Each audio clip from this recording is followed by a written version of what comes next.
Everyone. It's on. Thanks for the kind introduction. Let me just put a little bit away. I'm used to screaming out loud and almost never wear the microphone, so bear with me if you have to cover your ears. Good. So, first of all, for those who don't know what Burbody is, a very quick brief so you would put into context, let's say, the learnings that we'll be sharing today. We capture moments of nature, okay, and we share them with the people in the neighborhoods, in the suburbs, in the pictures from their gardens, and to make them feel good. Okay, so we started with the bird feeder, hence the name Burbody. We capture when the bird comes feeding. There's a camera. It has a movement sensor, and it takes a picture, a snapshot, and sends it in your app. There is a recognition of the species. There is a recognition of even the individual bird, and the point is to show you who you are taking care of at home in your garden while you're at work or throughout your day. Instead of receiving tedious notifications about what's happening in the world, you're receiving feel-good notifications and images of beautiful animals from your backyard, from your garden at home. So it's an IoT, it's a consumer electronics device, app and hardware. We're going towards all living nature, for now, like I said, birds, and then going towards everything, plants, flowers, butterflies, bees, all the living world around our homes. Until so far, we've delivered 500,000 of them worldwide. Most of it is US and Canada, but Europe, Australia as well. And they have an approximate idea of the experience we went through. Okay, the company in 5 years has come to 50 million revenue, actually in 4 years. This is last year's result. And we are at a high growth pace, so the environment is very dynamic, and also the learnings or the process, how we do it, is adapted, is suitable for a fast-paced, high-growth company. So now back to the topic and why I think, first of all, that this is a really good theme to discuss exactly in this time and space. This region, the entrepreneurial region in the Balkans, in the Adriatic, in Central Europe, is praised for extremely good technical talent, also extremely good design talent. So we are domain experts, we work hard, we are really good engineers, really good designers.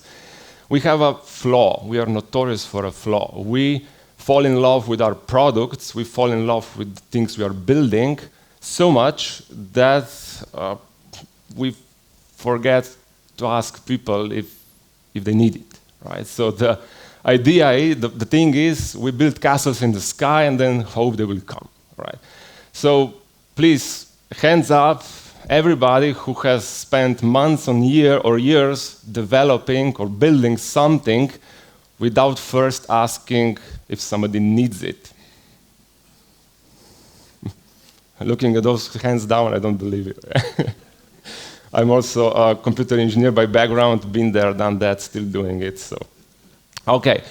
And now, so that's why I think it's a super valuable topic, because this meme is one of the oldest memes in the industry. I think it's so relevant still today, and we come across this so often when we talk to young entrepreneurs starting their journeys, or even when we talk to seasoned corporate managers trying to do innovation. Okay, if maybe they haven't been doing it for a long time, and they try to do it now. So this brings me to Burbody. Before Burbody, I was working, I was in the venture capital scene, investment manager and consultant to startups, and Burbody stood out as one of the startups I was working with. They started this story by the book. Okay, so if you go read in a textbook how to do initial product validation, not even product, but market demand validation, does anybody need this? They did it by the book, and this is also one of the main reasons that persuaded me and then joined the company, and I've been 3 years with the company right now. So how did this process go at Burbody? The two co-founders, both Slovenians, came together, had an idea, this was 2020, and the one with a background from conservation, natural parks, the other one with a background for mobile games, and two great minds come together and bird body concept and idea is born. Instead of going, hiring or just coding it, what do? They produce a bunch of concept designs, they produce a landing page, and they try to sell it. Okay? They open up a Facebook ad account, Meta ad account, pour in a couple $100 and see if anybody would click on the button pre-order. And they measure how much it costs for every click they get. Actually, they went even a step further. After that, you get to fill in your credit card number and everything, and basically the user tries to purchase a product that's just a concept. So when you try to purchase, the page returns for error or just thank you for your interest. We'll come back to you in 3 years when we have it, right? Something along those lines. The point is what they measured in this way. So this is really the actual first concept, the first landing page. It was as simple as that.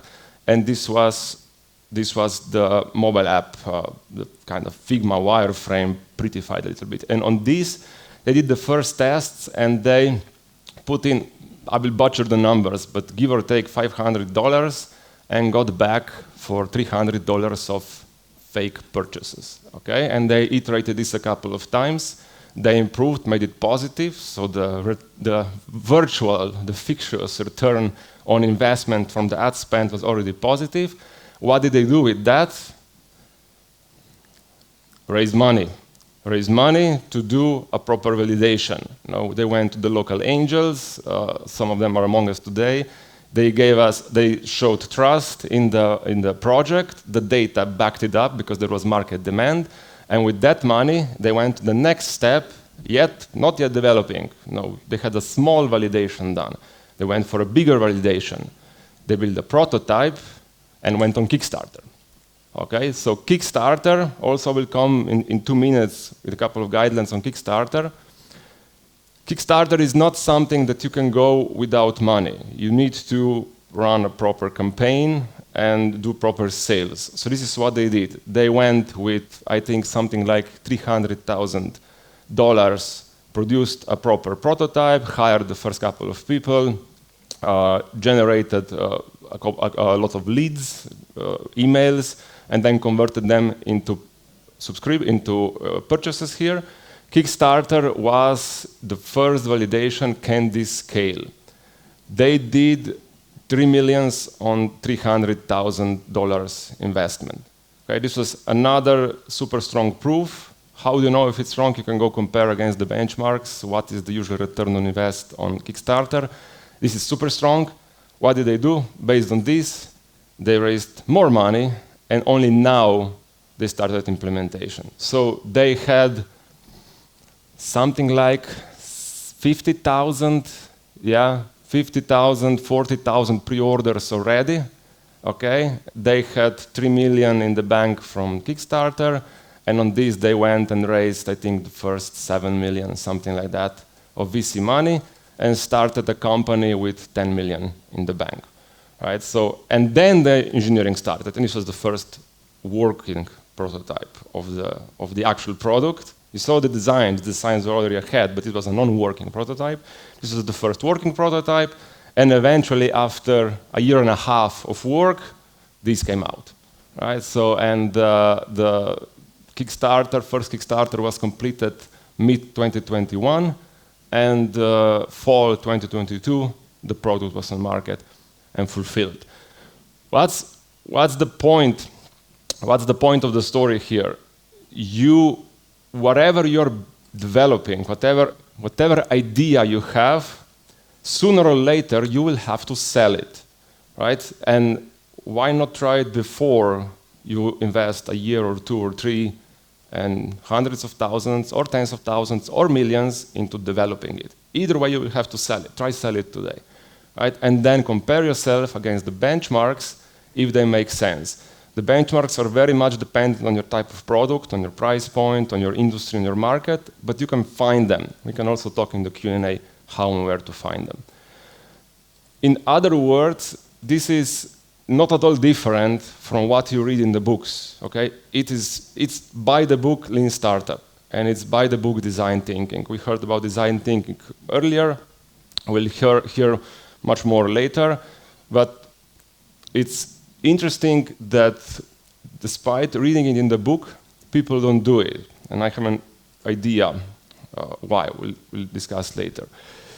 On the Kickstarter, I want to go deep dive for those who did or plan to do a Kickstarter. We did it 3 times already. We did it like 1 month, 2 weeks ago. We launched our 3rd Kickstarter, and some ask us, why do you keep, so you have a $50 million business aiming at 100 million this year, why do you bother with Kickstarters in the range of a couple of million?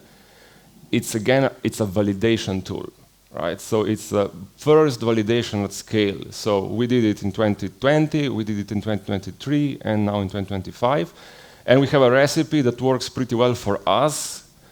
Can't guarantee it works for all types of products, but I can share, and you can then, by common sense, see if it applies to you. First of all, I already mentioned you need money to run a campaign. It's a sales channel. You can't go on Kickstarter the same as building a castle in the sky and they will come. They won't. You need cash to advertise, right? The days of Kickstarter hype have gone 10 years by. What do you do, or how we do it? Okay, we collect leads via advertising. What this means, there is a landing page, and we bring with ads people on the landing page where we explain what the product is, what it will be, and then we ask them to leave an email. So this is our lead. So we collect emails. This is the first point of measurement. If a lead can be collected below $5, it's a reasonably okay result for us. For a product that's in the range of a couple $100, on the US market, leads between $2 and $5 are reasonable. When Kickstarter did the first campaign, the price point was 120, was super cheap, actually selling at a slight loss or break even, and it was COVID time. Okay, so everybody was at home and watching online, and the cost of a lead was $1. We were never able to replicate that. So if you get to $1, run for the hills with bags of empty bags, you will come back with money, because people will give it to you, the money. So you collect leads. We collect like tens of thousands of leads. Now it's down to you to how much budget you have and what kind of product, and then you nurture them. You do this a couple of months before you actually before you launch the product, and you nurture them with 3, 4, 5, 6 emails where you are conveying them the deeper story, the more details, more purpose. You are trying, after 2 months, to maximize the chance that they convert. So from a single touch point of just seeing an ad, you are now already developing a relationship with your leads, with your future customers. Within this nurturing flow or nurturing phase, you do a price test, a price sensitivity test. How we did, there is books on it written. How we did it and how we like to do it on Kickstarter, there is always this dilemma: how much bundles of products will I do? Will I do bundles? Will I add in a subscription? Will I have add-ons from the get-go? Will I enable these goodies for those who pledge more? There is a lot of combinatorics that you don't know what will work out and what not. What we did is kind of on the lander, we implement a simple customization builder where users can play around and make their own bundles, make their own packages. And when they add in something to the bundle, the price changes, right, and increases. And then you can analyze what they come up with. And you can see where the majority converts. You can see if there is like 2 types of customers, potential customers, those who are prepared to spend more, those who are more on the budget. This then helps you to shape the offering on Kickstarter and also the price. So you see here on the right side is examples from this nurturing flow. There is on top, and there is an A/B test of 2 different products at 2 different price points. The last point and the last step, we could already go directly in launching on Kickstarter and then trying to convert them. The last email in the nurturing flow is literally we just launched. Come and pledge, right? The one step before that also turned out pretty well for us is deposits. So what do?